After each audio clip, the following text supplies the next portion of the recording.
Hey y'all, welcome back to another episode of the Watch Us Thrive podcast. This is your girl Leanne. I am very excited and honored to have this week's guest on the show. I'm going to start off right now with a trigger warning. This is going to be a heavy conversation, but it's one that's absolutely needed. If you guys have been around for a while, you know how I stand when it comes to domestic violence, me being a survivor. And this is a conversation that I will have 25/8, 366 days of the year. This is not just something that comes around in the month of October and we just highlight it for 1 month. No, we're going to have this conversation every chance that I get. And anytime I'm able to come across someone who has experienced domestic violence in various ways, I'm so honored to have them come on and share their truth and their story. So I'm going to introduce you guys now to Kristine. Welcome to the podcast. Thank you so much for being here. Thank you so much for having me. I'm excited. I'm excited to be on here. And I mean, I'm not excited to talk about this topic, but it's an important topic. So I'm honored to be a part of that with you.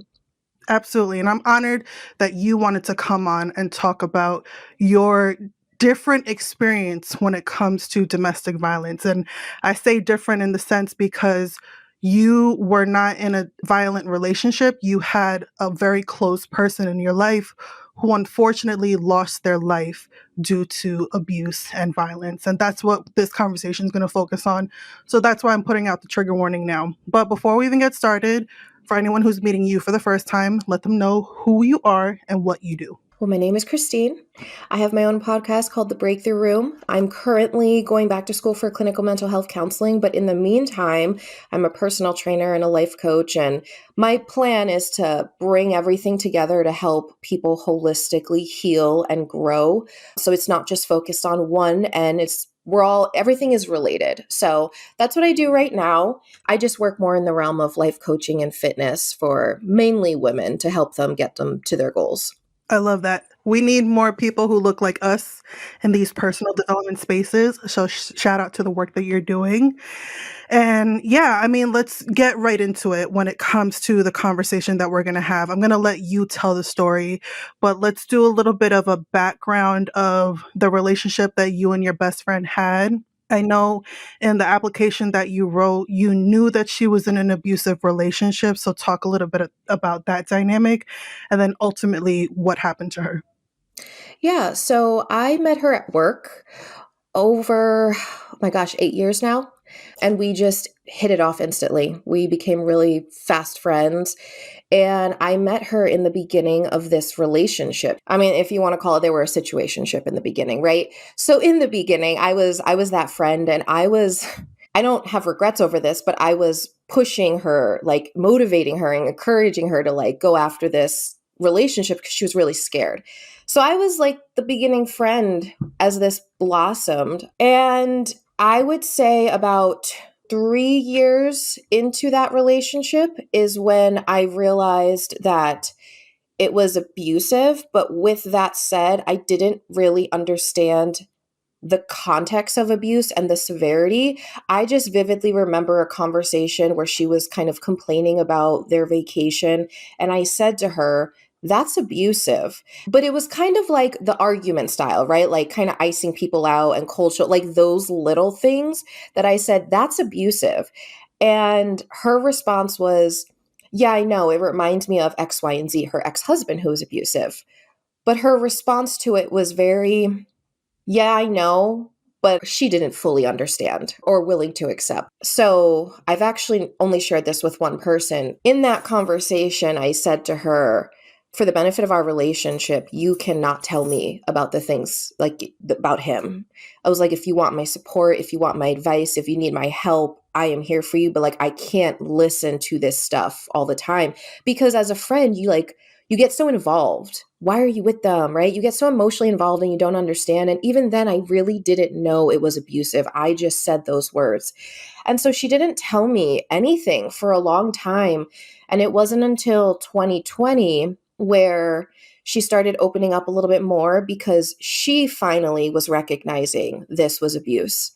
She wasn't ready to leave him, but she was able to say it was abuse. So now she started talking to me and was talking to me also for like I think she was looking for unknowingly support in like getting out of the relationship, but she wasn't ready to get out. And so there was definitely a few years that had gone by where I was just listening to mainly knowing psychological abuse. I wasn't aware of any physical abuse at this point, though. Given how it ended, there probably was a lot of it. It was in Arizona. I lived in Arizona, and that's where she lived. We talked every single day. She was the person I spoke to every day. Like we worked together in a way, even though we were remote. We would like call each other all day. So I talked to her all the time. And I would listen to all these stories, and I was encouraging her to, go to counseling. And her and I were both growing in our faith together. So we would share these stories with each other. And we wanted to get into 75 hard together. So we were always trying to like uplift each other. But I was always trying to help her find her confidence. Well, she finally found a therapist that she really, really liked. And I was so happy about that because she pulled the trigger on that. And I'll never forget that it was like, I don't even know, like maybe less than a week before, she sent me this voice memo saying that she is feeling strong. The counselor is giving her her power back. She was actively making plans. Like she had a plan in place to leave this man. And she was like, I'm feeling good. And I said to her, I'm still listening to this. And I'm so proud of you because I was hoping you'd get to a point where you realize your stuff wasn't worth your mental health and safety, because she would make what seemed to be a lot of excuses, right? Oh, my pool table, or oh, my furniture, I have to start over. And she finally got to a point where she was like, okay, I'm ready to do it. And he obviously had to have known, because within a week later, he took her life. Not coincidentally. Again, nothing's a coincidence. She was looking for apartments that period. She took off work to look for apartments to leave this man. I just want to pause there because that's a lot to take in. And I'm just so sorry that you had to deal with such a tragic loss like that. It goes with a lot of the stats that are out there when it comes to domestic violence, that the most dangerous time for a victim who's in these types of relationships is when she, and I say she because it's predominantly women who are affected by this, even though it happens in same sex relationships and men are victims too. But a lot of the times when she decides to leave is when it can escalate to the point that you lose your life. And that's all because the abuser, the perpetrator, is losing that control. That's what these relationships are all about. It's all about power and control. And when that's slipping away from them, a lot of the times they will do anything in their power to be able to maintain that control. And unfortunately, we see a lot of the times in the news of incidents like this that happen. So I want to thank you for sharing that because it's not easy to talk about. It's not easy to listen to. Again, this happened a year ago. So this is very, very fresh.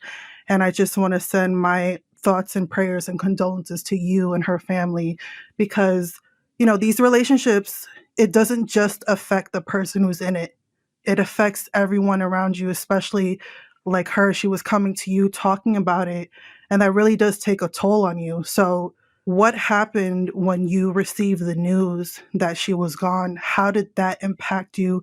And then how do you really start healing from such a profound loss like that? So I still hear my screams of getting the news. I've like never yelled so loud. Like it was such an outer body experience because I literally knew her mental health was in jeopardy. Never, even at that point, again, because I didn't fully understand. And of course, she didn't. I'm sure I wasn't the only person she didn't reveal a lot to. So I didn't know. But I never thought her life was in danger. So there was just so much shock. So much shock. Like I just literally could not believe it. And I would say for like maybe a week or two, I just was so disconnected from the world. I remember I flew to Denver because I didn't want to be alone, and I went to go see my cousin, and I was in the airport looking at everyone, and I was like, you look like a murderer. You look like a murderer. Everyone was a murderer to me because at that point, like anyone was capable of that. Because even knowing the things that I knew, never thought this man was capable of that. And the way he did it too was they weren't in a fight. She wasn't even aware that this was going to happen. So it was so cowardly. Like it just, I was very just disconnected, walking through the world, like looking at everyone, thinking everyone's a murderer, or wondering how people could not see the evil. Because until you were so desensitized by like violence that until it happens to you, you then realize, oh my God, this is real. This isn't a movie. This isn't news. This isn't social media. I mean, even when we see social media things, unless you've experienced it, you're just like, oh my gosh, that sounds so bad. And then you scroll and you move on and you don't think about it again. So it genuinely just changed everything that I knew of the world. I wouldn't say rose colored glasses, but I had glasses on and they were completely shattered. And now I had to relearn the world knowing the reality of anyone is capable of this. And I know that you said that I just thought of this question because you said that you and her were both growing your relationship with God. So when this happens, I'm curious to know, how did that relationship with God change? And then how were you able to build it back up? I know that's a heavy question. I didn't lose my faith, but I actually feared a lot more of knowing that this spiritual world existed because I remember feeling terrified of the fact that there was evil was that powerful, but also thinking, well, if evil is that powerful, then God is that powerful. And that was terrifying too. Even though God is supposed to be there to protect me and, love me and be empathetic. But just this idea of what I can't see is so much bigger and more powerful than me was terrifying. And she was saying in this relationship that she felt like she was being spiritually attacked by him, that she felt like he had a lot of demons and she was being spiritually attacked. And she always said those things, and I didn't really understand it. I still didn't get it. And so when that happened, it was just this huge reality check of how much the devil and demons exist because there was just no other way to explain it. So I didn't lose my faith, and I can't say I was angry. Well, I wasn't angry in that, like, I was asking, why would you let this happen? Like, why do bad things happen to good people?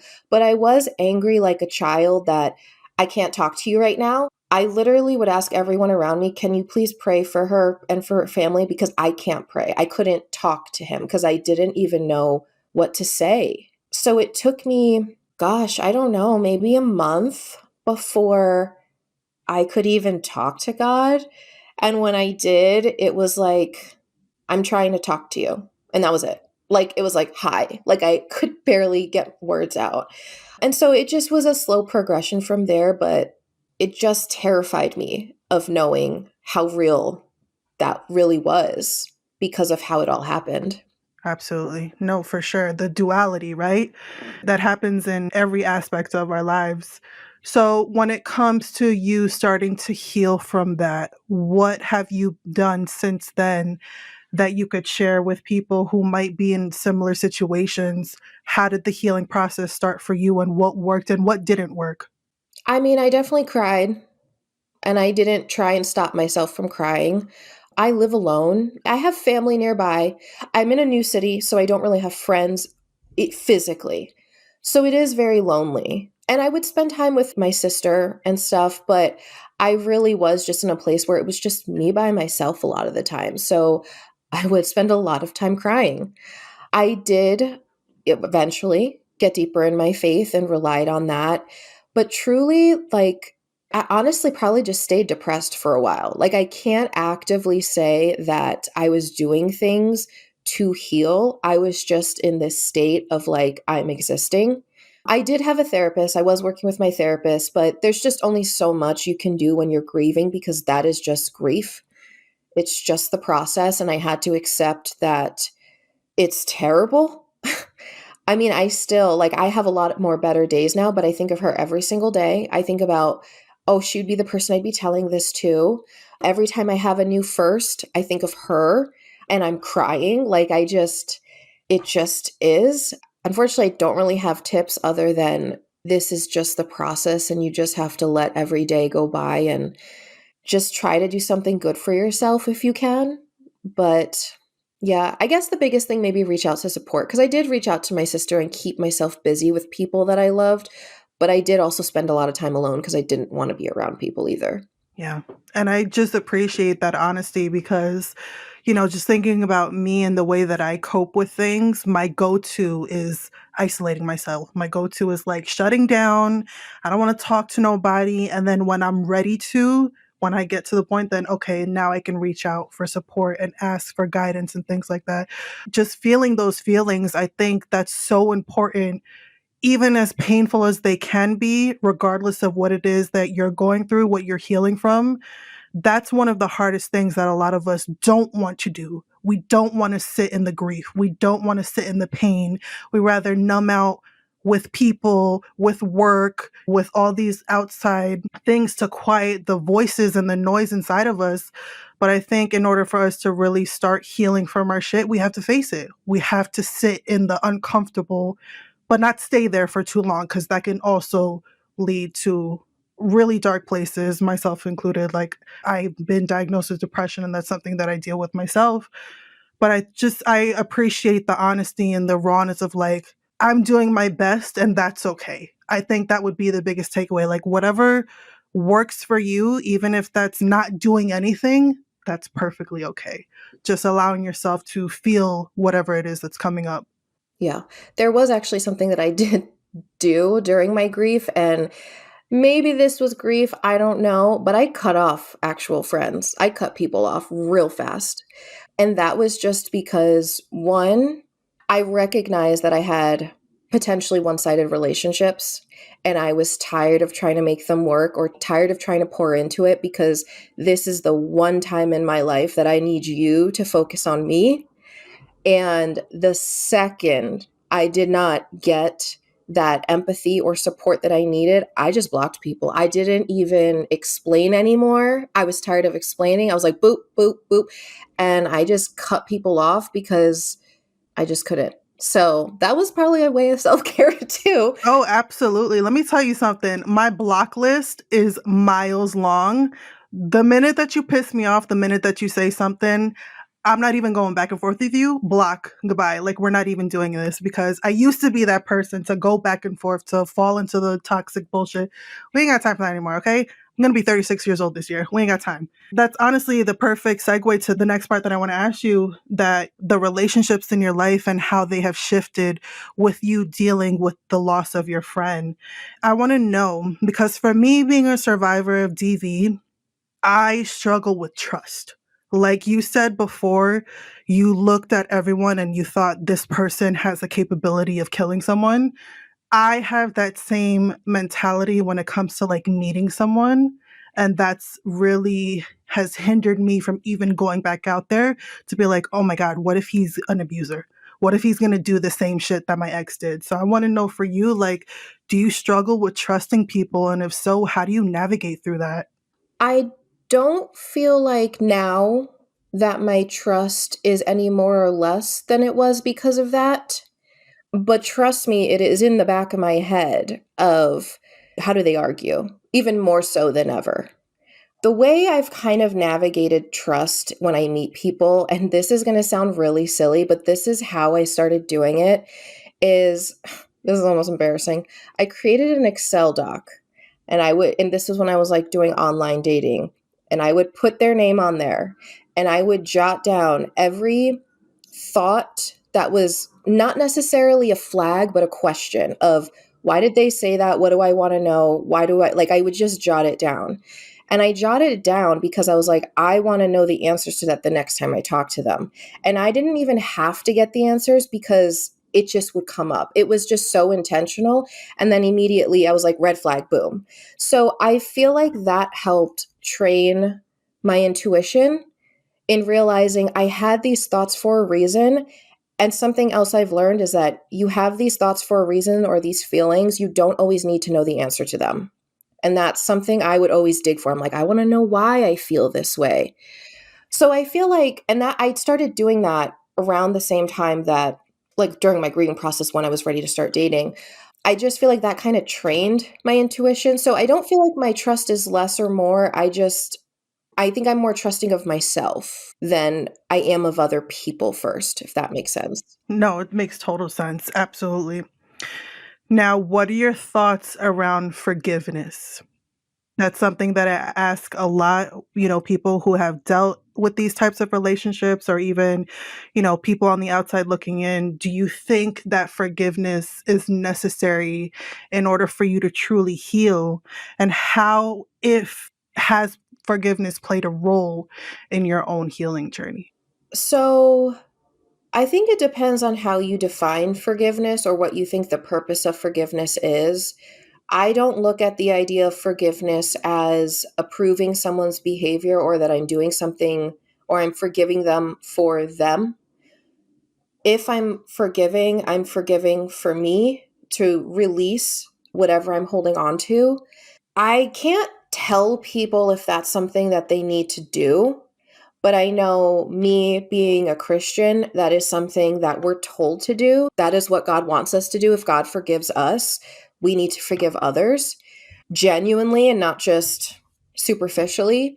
I'm going to be really honest. I've thought about forgiveness with this man and I've literally had the thought and then the thought went away because I can't possibly even think about opening up that can of worms and forgiving him right now. That's going to be a process if I even get there.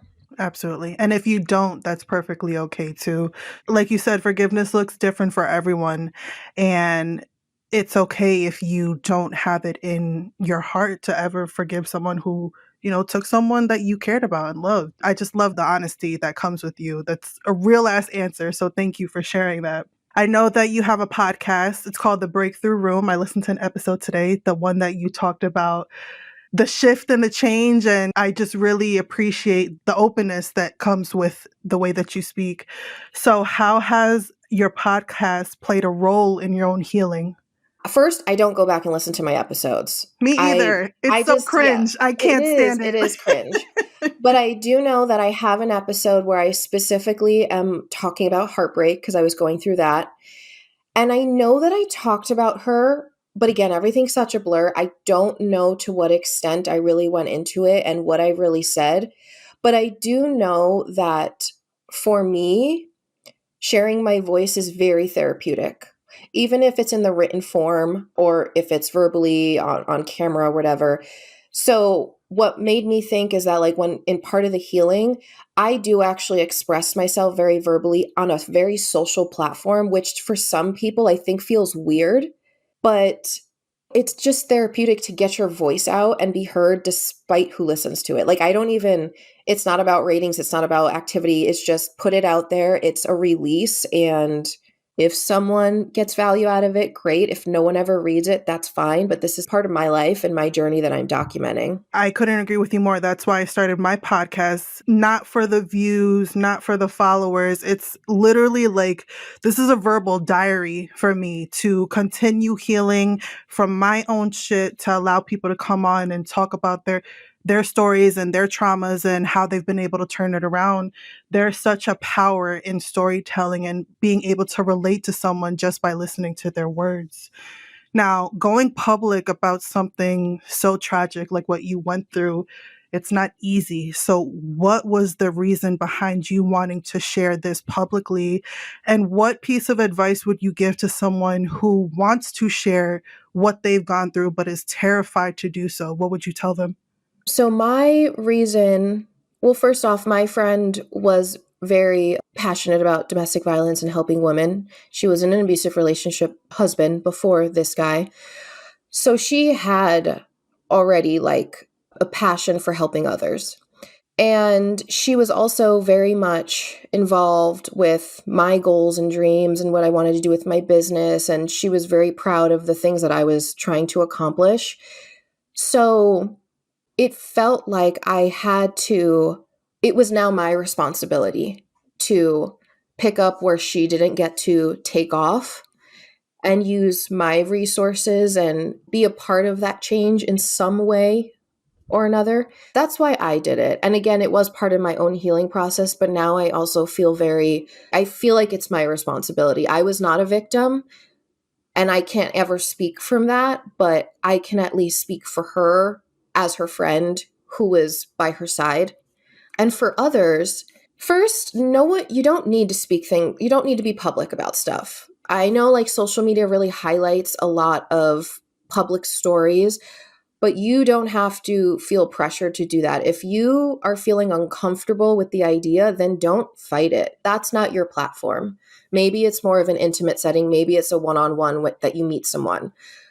But if you do, then do it at the pace that you're comfortable with. If you don't want to show your face and you just want to write, then write anonymously. If you want to show your face, do so. If you want to do the pictures with music in the background and share your story, like do what feels most comfortable to you, because it's your story, it's your experience, it's your healing, and you really have to honor your process.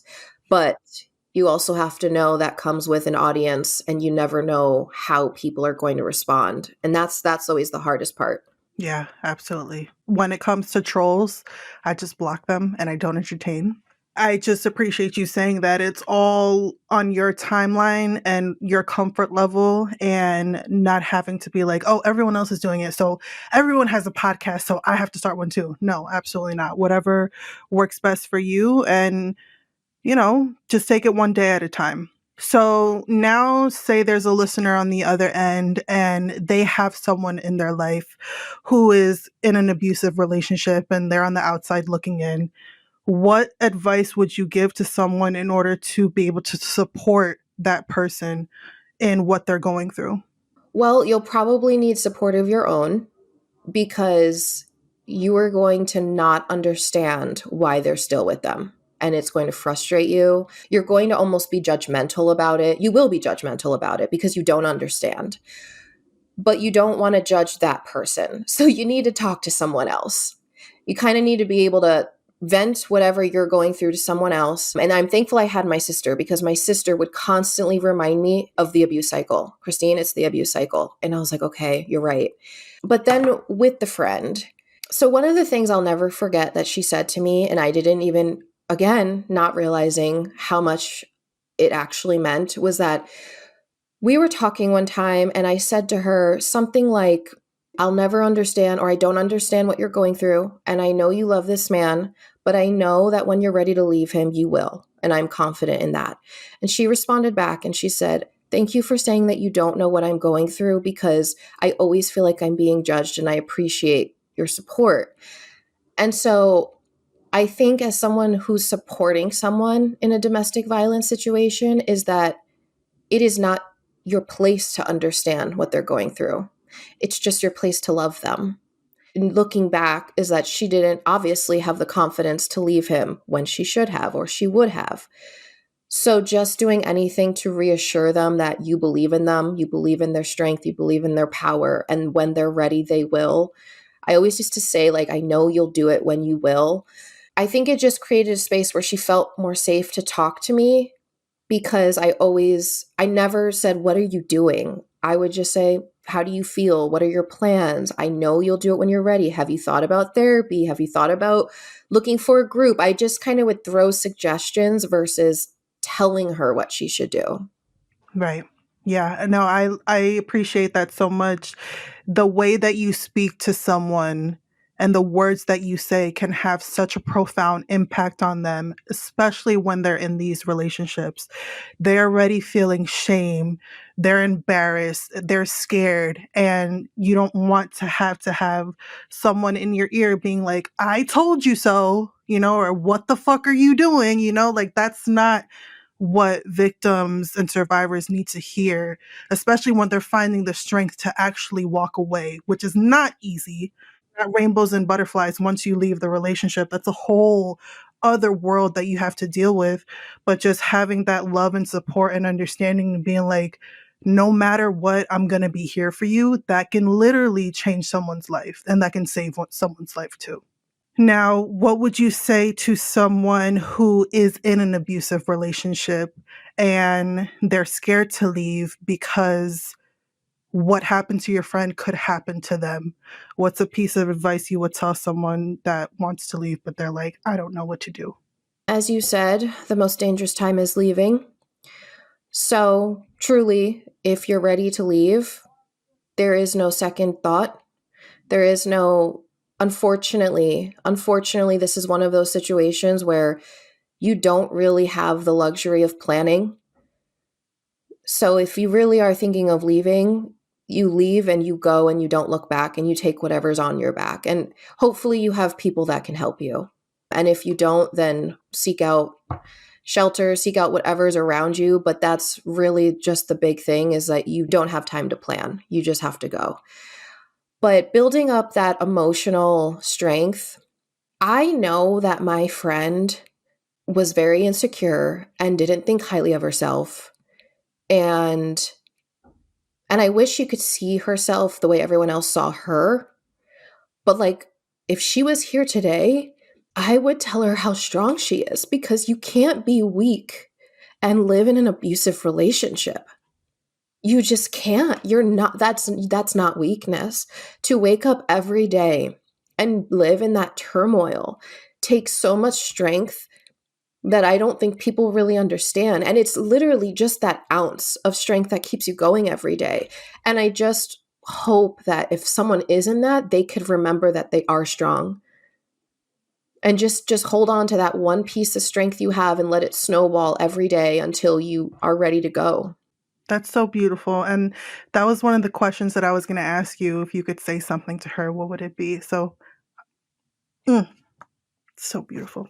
So, as we're winding down the conversation, what do you want the biggest takeaway to be for someone who's listening on the other end by hearing your story and your friend's story? Well, this is going to be corny, but you can't take life for granted, that's for sure. Literally any day, in any way, it could happen to anyone. So always tell your friends, your family that you love them, always. That is one thing I can say I don't regret. I always told her I loved her. And that was something I started doing like a year or two ago. So that was even a new habit for me. But I think really just the biggest thing on this topic in general is that as a supporter, again, it's not your place to understand. That's not your time to understand. It's just your time to love. And I think as like just friends, when they're not even abusive relationships, we just get so invested because we have an opinion on what we would do and what we want for them. But you need to remember, it's not your life, it's their life. And if you don't trust your friend to make decisions, then why are you their friend? I've grown into the mentality of, I trust my friends to make the decisions that are best for them. Are they what I would want for me? No. Is it what I would want for them? No. But they're an adult, and if they're happy and they're safe, it's not my place to tell them to do it differently. Obviously, domestic violence is a little different, but you still have to approach it with the same compassion of they'll do it. They just have to do it on their time. Yeah, absolutely. I love that. So you're on the Watch Us Thrive podcast. So tell me, what does thriving mean to you? Ooh, what does thriving mean to me? I think thriving means that I'm just living my life at the best version of myself every day. And every day does not look great. But I do, someone actually asked me, like, when do I feel most confident and capable? And I really had to think about that, because I was like, I don't really ever feel confident and capable. But then I realized I've done so many things where I have. So if I'm not focusing on the negative, then I'm thriving. All the things that I'm accomplishing just by living, all the risks I'm taking, all the new friendships I'm making, like those are risks to be vulnerable with people. So I think thriving is just being the best version of yourself every day that you have that chance to be. Yeah, I love that so much. I love this conversation so much. I appreciate you for coming on and again talking about something that's still very fresh. You're still in the grieving process, but I really appreciate you wanting to come forward and speak on behalf of your friend and talk about a point of view that's not talked about enough when it comes to domestic violence. So I just want to say thank you. I honor you. I give you your flowers. I know my people are going to want to know more about you and follow you. So plug in your podcast, what you're working on, anything that you want to share as we wrap up the convo. Well, first, thank you for having me and allowing me to have this conversation. It's definitely not easy, but it's valuable. So I do appreciate that and everything that you're doing. But You can find me on Instagram. That's pretty much where I'm most active, is hello.breakthrough. My podcast is The Breakthrough Room on Spotify and Apple Podcast. You can find it there.